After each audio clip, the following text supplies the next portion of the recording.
Amigos y amigas, vamos a ir a la información de último momento. Después de las declaraciones que hizo Ricardo Monreal, donde dice que se estaba desperdiciando a un gran funcionario como Ernestina Godoy y que el PRI y el PAN habían caído en un error al no ratificarla. El PRI y el PAN no cayeron en un error. Lo que hicieron es no ratificarla porque les convenía a sus intereses. Hay que recordar que Acción Nacional comanda el cártel inmobiliario de la Ciudad de México y el Revolucionario Institucional el cártel de trata de blancas. Así están las cosas. Vamos a ir a lo que dijo Claudia Sheinbaum sobre Ernestina Godoy, pero antes vamos a ir nuevamente a las declaraciones de Ricardo Monreal. ¿Qué dijo de Ernestina Godoy de que tenían que darle una senaduría? Vamos a ir a este video. Yo creo que esta aparente derrota en la Ciudad de México provocada por la negativa a ser ratificada Ernestina Godoy se puede convertir en fortaleza y se puede convertir en una oportunidad para Morena.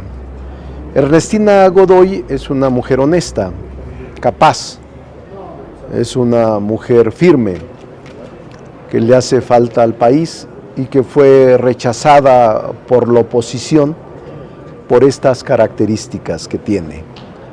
Ahora, frente a lo que está pasando en México, en una elección sin precedente, podría Morena estar pensando en ella para ser candidata a un puesto de elección popular.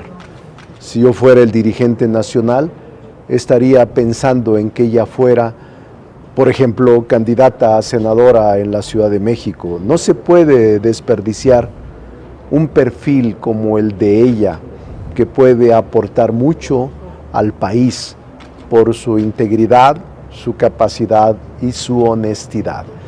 Creo que se equivocó la oposición al no ratificarla y los habitantes de la Ciudad de México perdimos a una mujer íntegra que lo único que buscó fue perseguir delitos y actuar sin consigna, me consta.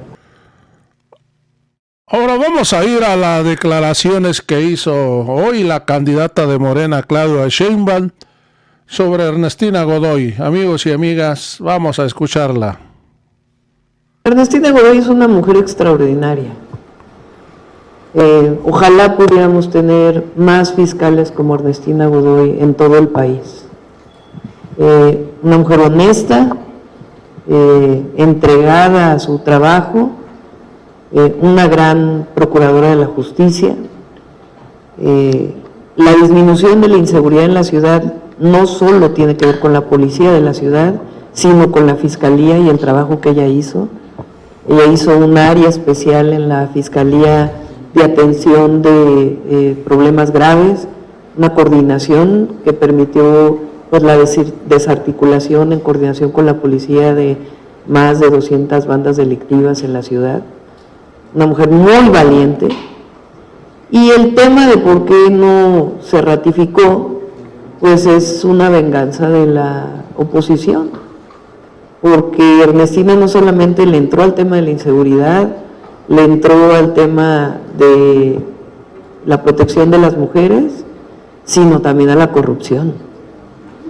Ella encontró junto con su equipo esta red de corrupción del PAN en la Ciudad de México, a la que llamó el cártel inmobiliario.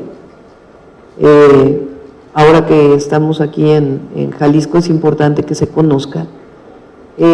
Resulta que un grupo del PAN, que por cierto muy vinculado a la actual directiva del PAN y de Jorge Romero en el Congreso del país, a lo que se dedicaban era a dar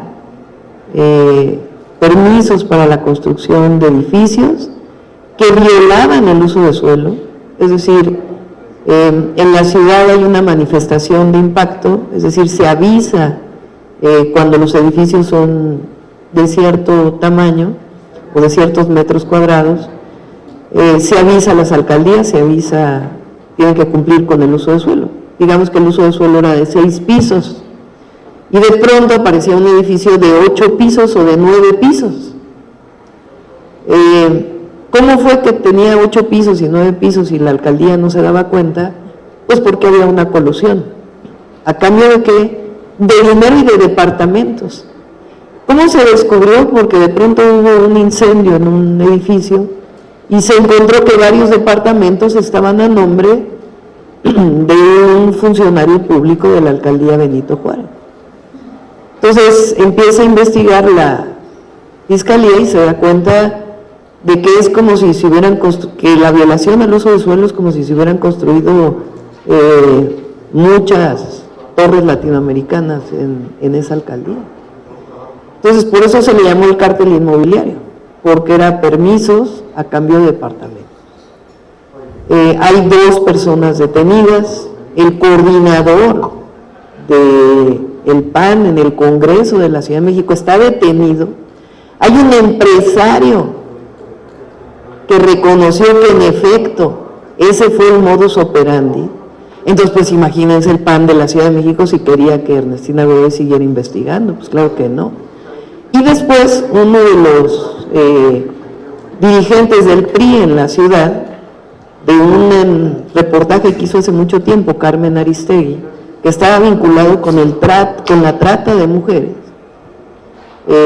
la Fiscalía de la Ciudad de México lo detuvo por ese caso, donde muchísimas mujeres testigos denunciaron la trata de personas de este personaje. Pues imagínense cómo querían que la dirigencia nacional del PRI se ratificara.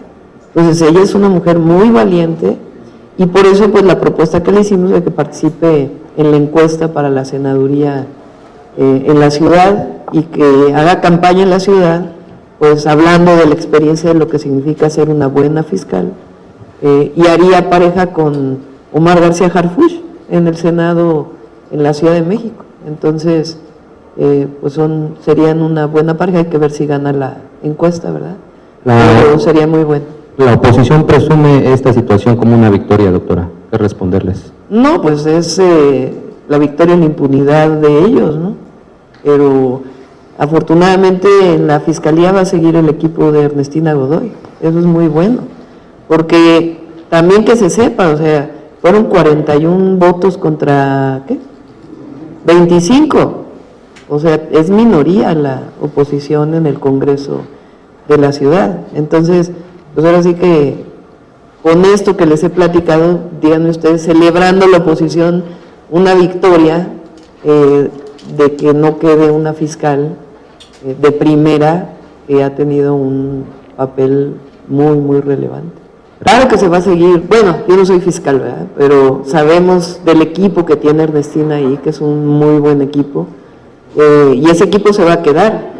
En la elección de la Fiscalía en la Ciudad de México es muy especial porque la Constitución establece que se nombra una comisión, esa comisión decide cuáles son los perfiles, después, digamos, esto queda fuera, digamos, del Ejecutivo totalmente la elección de la fiscal, pero requieren las 2/3 partes del total del pleno, ni siquiera de los presentes.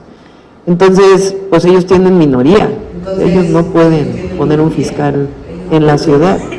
Entonces, evidentemente es muy importante que tengamos las 2/3 partes para que pueda avanzar la transformación de nuestro país. Y al mismo tiempo, pues yo sé que el equipo de Ernestina pues es un buen equipo que va a seguir trabajando primero por la seguridad de los habitantes de la ciudad, que es lo más importante, y segundo, pues seguir en contra de la corrupción. Vamos a ir a este comunicado de César Gutiérrez Priego. Ulises Lara, quien fungió como vocero de la Fiscalía de la Ciudad de México, fue designado como Coordinador General de Investigación Territorial, por lo que será el encargado de despacho de la Fiscalía General de Justicia de la Ciudad de México, de acuerdo a lo establecido por el artículo 46 de la Ley Orgánica de la Fiscalía de la Ciudad de México.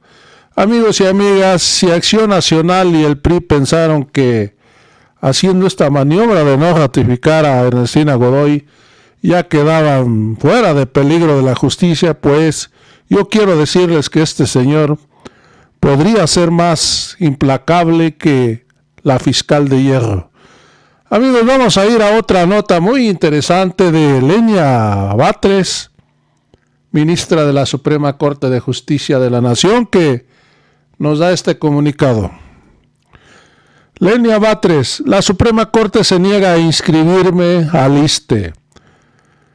También dice que la remuneración incluye las prestaciones de la persona servidora pública y que declaró en su momento la invalidez de diversos artículos de la Ley Federal de Remuneraciones de los Servidores Públicos, publicada en el Diario Oficial de la Federación el 5 de noviembre del 2018.